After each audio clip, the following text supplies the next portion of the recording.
I'm Chris Wilkinson from Expert HR Solutions, and I'm here today to talk to you to explode 3 of the myths about taking on your first employee.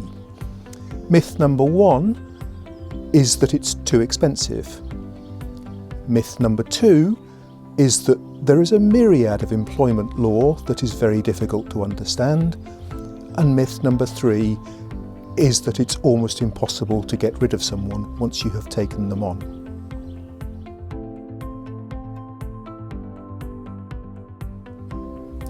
Okay, so let's talk about how expensive it is or isn't to take on an employee. The first option is not necessarily one that we would recommend here at Expert HR Solutions, but that is to take on an intern. Provided they don't qualify as either a worker or an employee, then legally you do not have to pay them anything other than out-of-pocket expenses.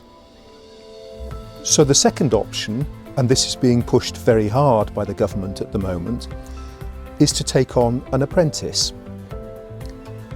Many people don't realise that apprenticeships these days go way beyond the traditional spanners, engineering and so on. In fact, there are actually PhD level apprenticeships. So what would be the cost of taking on an apprentice? Well, you have to pay them at least the national minimum wage, and that goes up in April each year. Currently, in 2021, it runs at the rate of £4.30 per hour for an apprentice. So that's the equivalent of around about £8,500 per year. They are unlikely to sign up for any pension scheme because they probably won't have enough money left at the end of each month to make their contributions. The £8,500 includes their holiday pay, so that is pretty much it as far as your costs are concerned.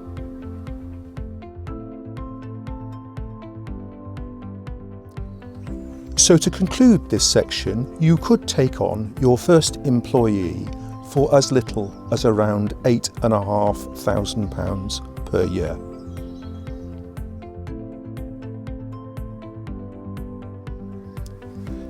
Myth number 2 was that there is way too much employment law legislation and it's very difficult to understand. Actually, there isn't as much as you might think. Legally, you have to issue a contract of employment by the first day of their employment.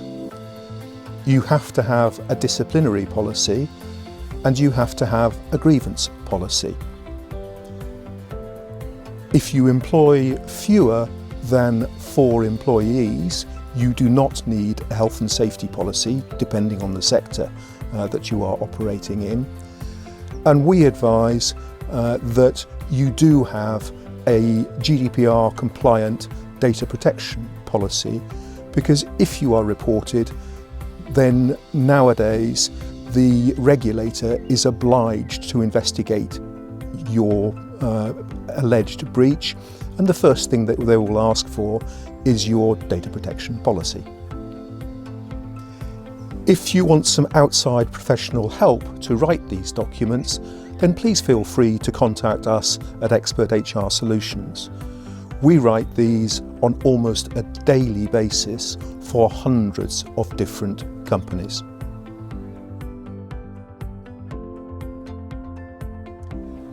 The third point is that it is too difficult to get rid of an employee who isn't performing as well as you want them to. It never ceases to amaze us when we're reviewing contracts of employment how many employers do not insert a probation clause. The reason is probably because it isn't a clause that is mandated in law, so if you just download one from the web, it probably won't be in there. But the purpose of a probation clause is to allow both parties to work out whether the relationship is working for them. For you as the employer, if you decide that it isn't working as far as you're concerned, or the employee is not working as well as you had hoped, then the minimum notice period that you can put in probation is just 1 day. Provided you decide before the end of the probation period that it isn't working, then the process of getting rid of that employee is as simple as writing to them to confirm that you are not intending to confirm them in post. Give them 1 day's notice or pay them in lieu, and that is it. They are gone.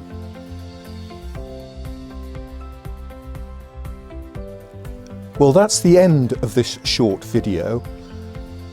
I would just like to remind you, it is here to try and point you in the right direction, but it is not a substitute for seeking professional advice. If you do want to seek our advice, then please feel free to contact us. The bonus is the first 30 minutes are free.